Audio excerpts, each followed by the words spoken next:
I'm attempting to complete 5 dream projects during my 6-hour flight. Now, every time I've flown, I've had these massive ambitions to make the most of this time frozen in space. But the minute I get into the sky, I'm met with the harsh reality of limited legroom, bad Wi-Fi, low battery on devices, and countless interruptions. But today, I'm going to try and overcome these hurdles and not only complete 1 project, but 5 dream projects in 1 6-hour flight. So here's the plan. I'm going to learn how to sew, make a children's book, make a song, make an animated movie, and make an entire YouTube video from scratch. And with this video uploaded and 1 dream project already done, I'm off to a great start. Now, in order to focus, I don't know about you, but I need caffeine. And I will need to sneak my yerba mate past the TSA. Here's the problem. The fluid limit is 3.5 ounces. At this point, I was getting pretty nervous. As I got closer to the conveyor belt, this is where it got really serious. I saw the graveyard of previous 15.5 fluid ounce containers. This is where most people have given up, but me, no, I will persevere. It was tempting, knowing the impending doom that could come if I continue this process. But this is the time I've been waiting for. Time to tuck this can under my jacket.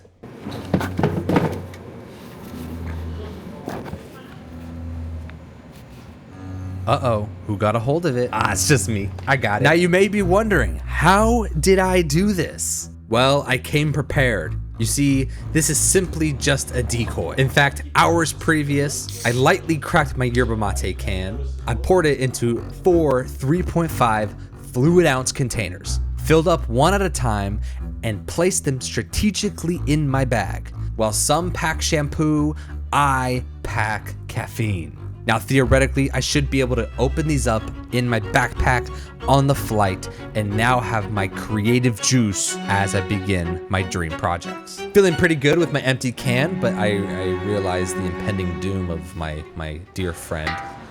With the can in the trash, we move on to the flight.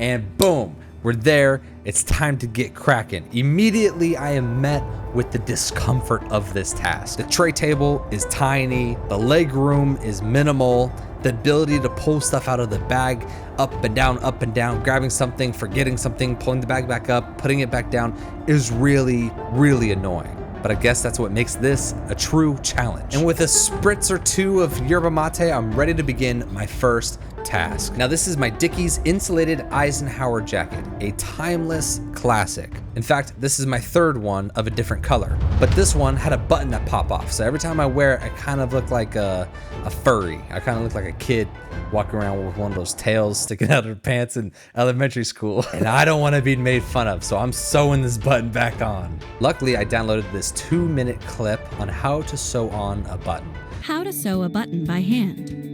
Not wearing your favorite shirt because it's missing a button? Don't worry. Sewing on a new one is simple and fast. Let's begin. Step 1, pull out the string. I already got stuck here. I didn't know that it's all tied up and I had to fumble through it with my... Anyways, I got it out. Step 2, feed the string through the eye of a needle. Step 3, line up the button with the old buttonholes and push the needle through one of those holes lining up with the button. Step 4, tie a knot in the string so that when you pull it through, it locks in place and doesn't continue to pull through. Step 5, place an additional needle in the center of the button and weave the string diagonal through the other hole. Pull through and repeat again on the opposite side. Step 6, do that over and over again until it just feels firm, I guess. The more I do projects, the more I just realize the person kind of just made it up and then they started teaching it. You think there's some sort of art to sewing on a button, but it's actually just like, use string and make sure it sticks strong. Now at the end of this process, I'm feeling pretty confident. I actually learned to sew on a button. Now I release the pin in the middle and that creates a little more wiggle room so it actually has room to kind of push through the buttonhole. Now it's time to test my new button. As much as I pushed, the button did not fit. I forgot step 0, which was make sure the button is the right size for the buttonhole. Task 1 done, moving on to the next one, making a children's book. This should be easier because it's on the iPad. That's what I'm guessing. But bathroom break. All right, so I'm pretty nervous about the making a song one. I don't know how that's gonna go. I don't have a recording booth. The closest thing I have is a bathroom, but I don't think I can take my iPad and microphone in here without looking weird. It's already been weird shooting in public. It's my first time, and I feel like everyone's looking at me like, look at the wannabe influencer ruining our society. I feel like a Jack Doherty, and Jack Doherty doesn't even feel like a Jack Doherty. As I wash off the sins of my generation, I prepare to attack my second task. All right, it's back to business. I gotta open up my iPad and make a children's book. All right, I think I've locked in on one working idea for this children's book. One, it needs to be really simple. Every time I enjoy reading books with my son, who is 1.5 years old, I really like ones that are short, they rhyme, and the artwork is simple and punchy and easy to understand. Additionally, my son loves hats. So he walks around and taps his head and goes, hat? Hat?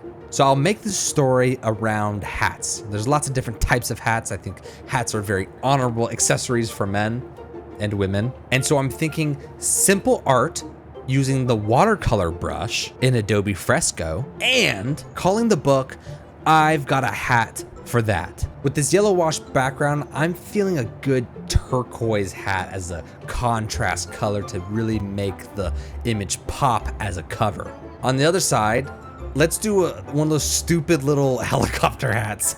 I hate those things, but my drawing skill, that's all that it permits.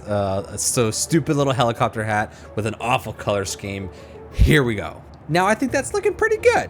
I'm pumped with that. That is to par with what I thought my illustrative abilities are. And now for the title, my handwriting just isn't good. And the time does not permit for me to actually figure out some sort of calligraphy bit, so we're slapping on some text. Now that is beautiful. I've Got a Hat for That by Zach Sperrazzo. On to page 2. This is all taking a lot longer than I originally anticipated, but I'm making good progress, I would say. Now page 2 is an ode to our hard-working men and women, mostly men, of the United States. The jobs where women don't fight for equality, construction. And I think I've realized this thing about art, which is like, if you can make it a style, then it's justifiable. We're gonna finish it off with some text that says, a hat for work. Now I'm thinking a good line to go after a hat for work is one that says a hat for church. Keeping the same style, minimal detail, maybe like a purplish dress with sloppy text that reads, a hat for church. I have 3 pages to my children's book. The cover page and 2 inside pages. I'm trying to figure out if I call it here for the children's book. Nice, quick, short time bedtime book with 3 pages. Or if I keep going. I'm feeling like I call it here. Now it is game time. Creating a song on a plane. But my heart dropped as I heard this announcement. Well, they just said they're descending. I don't know what this means for my projects. I got two projects done. I couldn't help as my head hung low, accepting my defeat. But as I walked out of the gate, I noticed something odd. Wait a second. This isn't the San Diego airport. It doesn't look like it. You know what? It doesn't sound like it either. Apparently, there's a thing called a layover. All right, my 2-hour layover turned into a canceled flight, which just turned into another 2 hours until my next flight, and now I have an ethical dilemma that I need to figure out.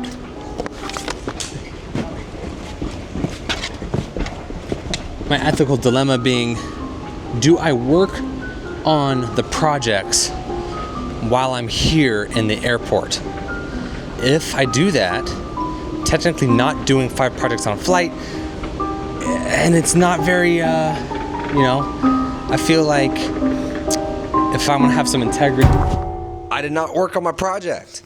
They canceled our flight. So now it's the next day and we're headed to the airport. With some new forms of caffeine as I blew through all my yerba mate on day 1, I boarded this flight and got ready to complete my other 2 tasks. Technically 3, but I already completed 3 because you're watching this video. All right, we've taken off and the challenge is resumed. Now to making a song. We have an hour and 15 minutes to complete 2 challenges. So for this song, I'm gonna pull from inspiration of things that have gone viral. Think DaBaby meets Oliver Anthony, Richmond north of Richmond. As I sift through these samples, I'm just trying to find something that, just feels like me, It speaks to the soul. Also, preferably something that I feel like I could envision myself singing in that key. This one as a general melody, I think feels pretty good. I'll take it. Now for the trap aspect. I could go folk drums, I could do more of a traditional drum set, but I think we'll go straight to the 808s. Just throw some 808s right on there. All right, I'm not gonna do much to these. I'm just gonna drop them into Logic Pro for the iPad and kind of line it up. I'm not gonna lie, the 808s sound pretty rough, but we're gonna roll with it because we're on time constraints here. In fact, this last flight is only an hour and 15 minutes. All right, that just told us they're starting the final descent, so I think I gotta wrap it up as is and get my vocals on. Now to the moment I have been dreading with my entire soul. Not only am I recording in public, not only do I need to sing in public, I will be singing poorly in public. I've been working all day and I get good pay. I'm grateful for my job and I don't be lazy. I work hard. This was a dream project, but sometimes it's time for a dream to die. But we still have one project to go, an animated movie. But just as I was finishing this song, I got bad news again.